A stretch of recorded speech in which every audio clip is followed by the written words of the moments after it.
नमस्कार दोस्तों, मेरा नाम है मनीष कुमार सिंह और आपका बहुत बहुत स्वागत करता हूं मैं 4 PM महाराष्ट्र। दोस्तों, महाराष्ट्र में एकनाथ शिंदे की शिवसेना में बगावती सुर अब सामने आने लगे हैं। एक बड़े विधायक ने बगावत कर दी है, मुंह पर सुना डाला है, अपने पद से इस्तीफा दे दिया है। आखिर एकनाथ शिंदे की शिवसेना के भीतर क्या चल रहा है, क्यों ऐसा हुआ, वो सारी जानकारी आपको देंगे और साथ ही साथ आपको बताएंगे कि कैसे अजीत पवार की पार्टी के भीतर भी अब नाराजगी का दौर शुरू हो गया है। आपको बता दें कि नागपुर में 39 विधायकों ने मंत्री पद की शपथ ली और अपने अपने जो कार्यकाल है उसको शुरू करने की तैयारी अब शुरू कर दी है। लेकिन सबके बीच बहुत सारे ऐसे वरिष्ठ मंत्री हैं, नेता हैं, जिनको वादा किया गया था, उसके बावजूद उन्हें मंत्री पद जो है वो नहीं दिया गया है और अब बगावती सुर साफ सुनाई दे रहे हैं। आपको बता दें कि एकनाथ शिंदे की पार्टी के बड़े नेता हैं, बड़े विधायक हैं, नरेंद्र बोंडेकर विदर्भ से आते हैं, वो संयोजक उपनेता के पद से इस्तीफा दे दिया उन्होंने। यही नहीं, खुलकर नाराजगी जाहिर करते हुए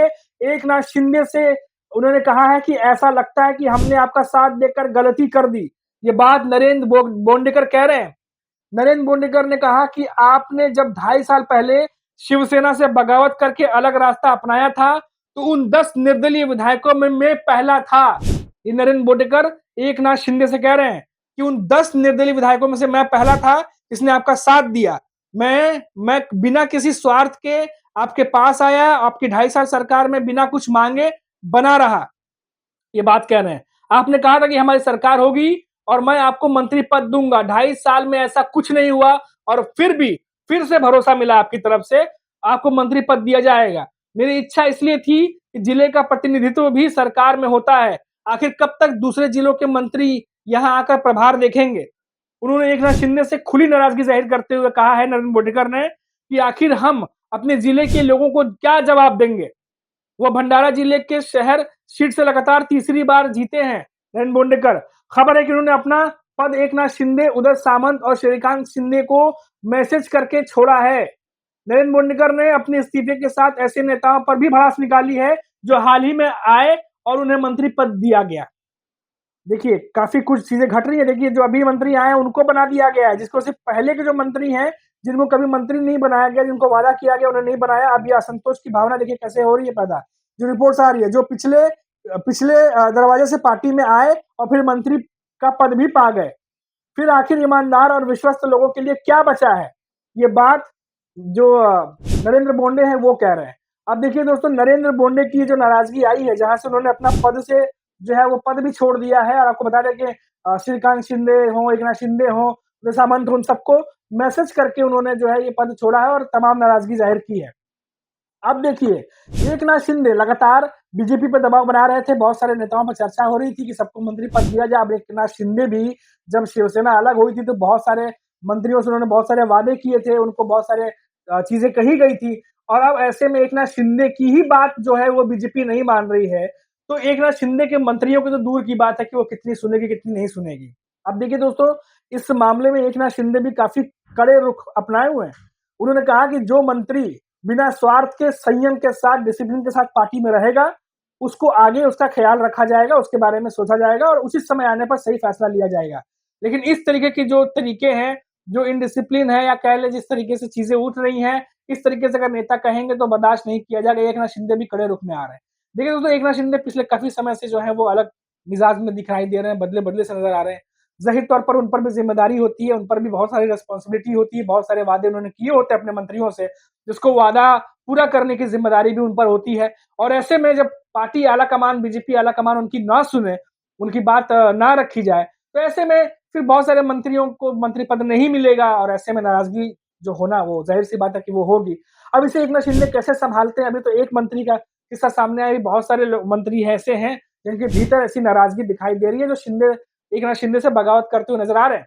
अब इसकी वजह चाहे जो भी हो, क्या बीजेपी इन बातों को नहीं समझ रही थी? क्या ये फीडबैक बीजेपी को नहीं मिल रहे थे कि अगर एकनाथ शिंदे के जो बड़े मंत्री हैं, जो पहले के मंत्री हैं, जिनको वादा किया गया अगर उन्हें मंत्री पद नहीं दिया जाता, तो एकनाथ शिंदे को मुसीबत का सामना करना पड़ेगा, या फिर जानबूझकर बीजेपी ने जो है वो चाहती थी कि जो वो चाहते हैं वो मिल जाए। उसके बाद जो बगावती सुर उठेंगे एकनाथ शिंदे या अजित पवार की एनसीपी में, वो एकनाथ शिंदे और एनसीपी अजित पवार जो है वो डील कर लेंगे। क्योंकि लगातार खबरें आ रही हैं कि अजित पवार के एनसीपी में भी ऐसे सुर उठ रहे हैं। बहुत सारे नेता हैं जो नाराज चल रहे हैं। अब देखिए, नागपुर में 39 मंत्री 39 मंत्री जो हैं, उन्होंने शपथ ले ली मंत्री पद की। अब अपना कार्यभार भी संभालेंगे, लेकिन सबके बीच जिनसे वादा किया गया था उनका क्या? क्या वो मंत्री पद के लिए जद्दोजहद नहीं करेंगे? क्या वो सवाल-जवाब नहीं करेंगे? और जिस तरीके से अभी मैंने आपको बताया कि विदर्भ में जो किस्सा सामने आया है नरेंद्र बोंडेकर का, जिन्होंने अपने पद से इस्तीफा भी दे दिया है और बहुत सुनाया भी है एकनाथ शिंदे को और बाकी नेताओं को, जिनसे उन्होंने वादा किया था और उन वादों को पूरा नहीं किया गया।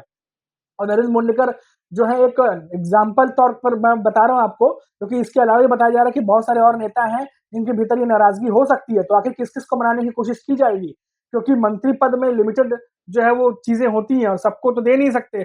और ऐसे में कहा जा रहा है कि जो पीछे से आए, बैकडोर से जिन्होंने एंट्री मारी, जिन्होंने लास्ट मोमेंट में पार्टी का दामन संभाला, जो एकनाथ शिंदे की पार्टी में शामिल हुए हो या बीजेपी में शामिल हुए, उन्हें मंत्री पद दे दिया गया।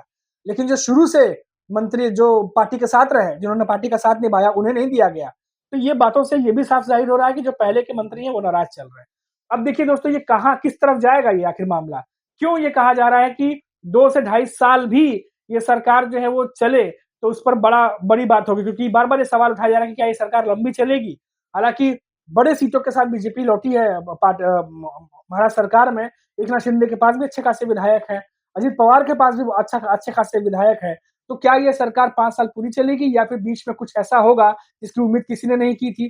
क्या ये जो नाराज़गी है एकनाथ शिंदे की पार्टी में, जो बड़े मंत्रियों के बीच में, बड़े नेताओं के बीच में, बड़े जो विधायक हैं अनुभवी, उनके बीच में जो नाराज़गी है, क्या वो नाराज़गी सिर्फ़ नाराज़गी बन के रहेगी या आगे चल के किसी और बड़े आंदोलन में या किसी बड़ी रणनीति में कन्वर्ट हो सकती है? इस पे भी 2 राय नहीं है कि ऐसा बिल्कुल हो सकता है, क्योंकि एक तरफ देखिए अब शरद पवार, उद्धव ठाकरे, एनडीए गठबंधन जो है वो लगातार महायुति के हर एक कदम पर निगाहें बना करके बैठा हुआ है, हर एक चीज़ को देख रहा है।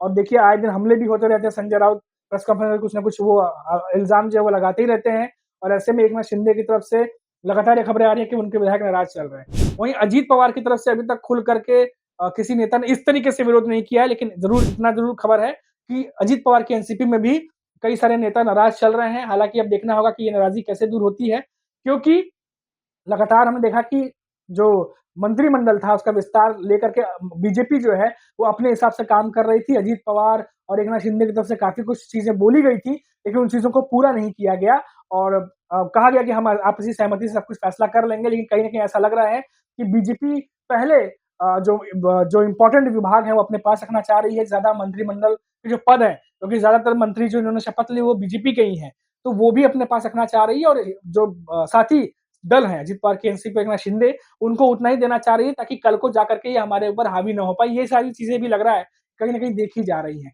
तो बहुत ही नाप-तोल करके, क्योंकि जो 39 शपथ हुए हैं, उसमें माना जा रहा है कि 19 के करीब जो हैं, वो बीजेपी के हैं, 11 के करीब एकनाथ शिंदे के और 9 जो मंत्री बने हैं, वो अजित पवार की एनसीपी से बने हैं।